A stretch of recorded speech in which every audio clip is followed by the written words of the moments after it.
ఓం నమ శివాయ. కార్తీక పురాణం 11వ అధ్యాయము. మందరుడు పురాణ మహిమ. ఓ జనక మహారాజా, ఈ కార్తీక మాస వ్రతం యొక్క మహత్యము గురించి అనేక ఉదాహరణలు చెప్పి ఉండిని. ఇంకను దీని గురించి ఎంత చెప్పినను తరిమి తీరదు. ఈ మాసమందు విష్ణువును అవిసె పూలతో పూజించిన ఎడల చాంద్రాయణ వ్రతం చేసినంత ఫలము కలుగును. విష్ణార్చన అనంతరము పురాణ పఠనం చేయించిన వినిపించిన అటువంటి వారు తప్పనిసరిగా వైకుంఠాన్ని పొందుతారు.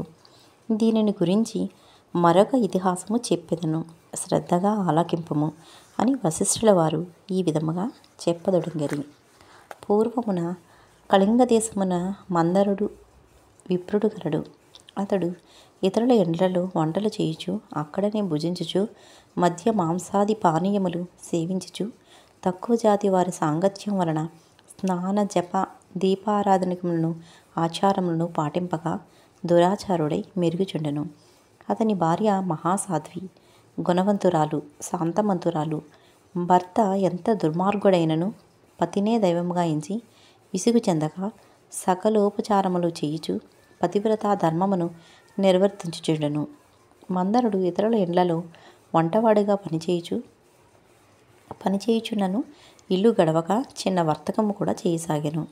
ఆఖరికి దాని వలన కూడా పొట్ట గడవకపోడుచే దొంగతనములు చేయుచు, దారి కాచి బాటసారులను వేధించి వారి వద్దనున్న ధనము వస్తువులు అపహరించి జీవించుచుండెను. ఒక దినమున ఒక బ్రాహ్మణుడు అడవిదారిన బడి పోవుచుండ అతనిని భయపెట్టి కొట్టి ధనము అపహరించుచుండగా అక్కడకు మరొక కిరాతకుడు వచ్చి ధనాసచే వారిద్దరినీ చంపి ధనము మూటగట్టుకొని వచ్చుచుండెను. సమీపనందున ఒక గుహ నుండి వ్యాఘ్రమొకటి గాండ్రించుచు వచ్చి కిరాతకునిపై పడెను. కిరాతకుడు దానిని కూడా చంపెను. కానీ ఆ పులి కూడా తన పంజాతో కిరాతకుని కొట్టిండటం వలన ఆ దెబ్బకు కిరాతకుడు కూడా చనిపోయెను. ఈ విధముగా ఒకే కాలమున కూడా యమలోకమున 4 విధముల హత్యలు చేసి చనిపోయినందున ఆ 4 కూడా యమలోకమున అనేక శిక్షలు అనుభవించుచు రక్తము క్రొక్కచు బాధపడుచుండరి. మందరుడు చనిపోయిన నాటి నుండి అతని భార్య నిత్యము హరినామస్మరణ చేయుచు సదాచారవర్తిని భర్తను తలుచుకొని దుఃఖించుచు కాలము గడుపుచుండెను. కొన్నాళ్లకు ఆమె ఇంటికి ఒక ఋషి పుంగవుడు వచ్చెను. ఆ వచ్చిన ఋషిని గౌరవముగా ఆహ్వానించి ఆర్ఘ్యపాద్యాదులచే పూజించి, స్వామి, నేను దీనురాలును, నాకు భర్త కానీ సంతతి కానీ లేరు. నేను సదా హరినామస్మరణ చేయుచు జీవించుచున్నదానను కాన నాకు ఆ మోక్ష మార్గమును ప్రసాదించుమని బ్రతిమాలుకొనెను. ఆమె వినయమునకు ఆచారమునకు ఆ ఋషి సంతసించి, అమ్మ, ఈ దినము కార్తీక పౌర్ణమి, చాలా పవిత్రమైన దినము. ఈ దినమున వృధాగా పాడు చేసుకొనవద్దు. ఈ రాత్రి దేవాలయంలో పురాణం చదువుదురు. నేను చమురు తీసుకొని వచ్చేదను. నీవు ప్రమిదను ఒత్తిని తీసుకొని రావలను. దేవాలయములో ఈ ఒత్తిన వెలిగించిన ఫలమును నీవందుకొనుము అని చెప్పిన తోడనే అందుకు ఆమె సంతసించి వెంటనే దేవాలయమునికి వెళ్ళి శుభ్రము చేసి గోయము అలికి ముగ్గులు పెట్టి తానే స్వయముగా ఒత్తి చేసి 2 ఒత్తులు వేసి ఋషి తెచ్చిన నూనెను ప్రమిదలో పోసి దీపారాధన చేసెను. అటు తరువాత ఇంటికి వెడలి తనకు కనిపించిన వారినెల్లా ఆ రోజు రాత్రి ఆలయమందు జరుగు పురాణ కాలక్షేపమునకు రమ్మని చెప్పెను. ఆమె కూడా రాత్రి అంతయు పురాణమును వినెను.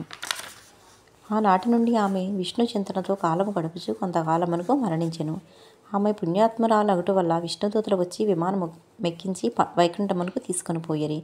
కానీ ఆమెకు పాపాత్ముడైన భర్తతో సహవాసం వలన కొంచెము దోషముండు చేత మార్గమధ్యమని యమలోకమునకు తీసుకొని పోయిరి. అచట నరకమందు మరి 3 బాధపడుచున్న తన భర్తను చూసి, ఓ విష్ణుదూతలారా, నా భర్త మరి 3 ఈ నరకను బాధపడుచున్నారు. కాన నా యందు దయ ఉంచి వారిని ఉద్ధరింపుడని ప్రాధేయపడెను. అంతటా విష్ణుదూతలు, అమ్మా, నీ భర్త బ్రాహ్మణుడే ఉండి స్నాన సంధ్యాతులు మాని పాపాత్ముడైనాడు. 2వ వాడు కూడా బ్రాహ్మణుడైనను అతడు కూడా ధనాసచే ప్రాణహితుని చంపి ధనము అపహరించెను. 3వ వాడు వ్యాఘ్రము. 4వ వాడు పూర్వము ద్రవిడ దేశమున బ్రాహ్మణుడై జన్మించినను అనేక అత్యాచారములు చేసి 12 రోజున కూడా తైలలేపనము మద్య మాంసభక్షణ చేసిన వాడుగాన పాపాత్ముడైనాడు. అందుకే ఈ 4 నరక బాధలు పడుచున్నారు అని వారి చరిత్రలో చెప్పిరి. అందులో ఆమె చాలా విచారించి, ఓ పుణ్యాత్ములారా, నా భర్తతో పాటు మిగిలిన ముగ్గురును కూడా ఉద్ధరింపుడని ప్రార్థించగా అందుకు ఆ దూతలు, అమ్మా, కార్తీక శుద్ధ పౌర్ణమి నాడు నీవు ఒత్తి చేసిన ఫలమును వ్యాఘ్రమునకు, ప్రమిద ఫలమును కిరాతకనుకు, పురాణం విలుండి వలన కలిగిన ఫలము ఆ విప్రునకు దారపోసినచో వారికి మోక్షము కలుగునని చెప్పగా అందుకు ఆమె అట్లే దారపోసెను. ఆ నలుగురును ఆమె కడకు వచ్చి విమానమెక్కి వైకుంఠమునకు వెళ్ళిరి.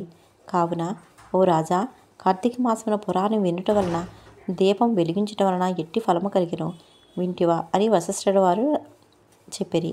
ఇట్లు స్కాంద పురాణ అంతర్గత వశిష్ఠ ప్రవక్త కార్తీక మహత్యమందలి 11వ రోజు పారాయణము సమాప్తము. ఓం నమః శివాయ.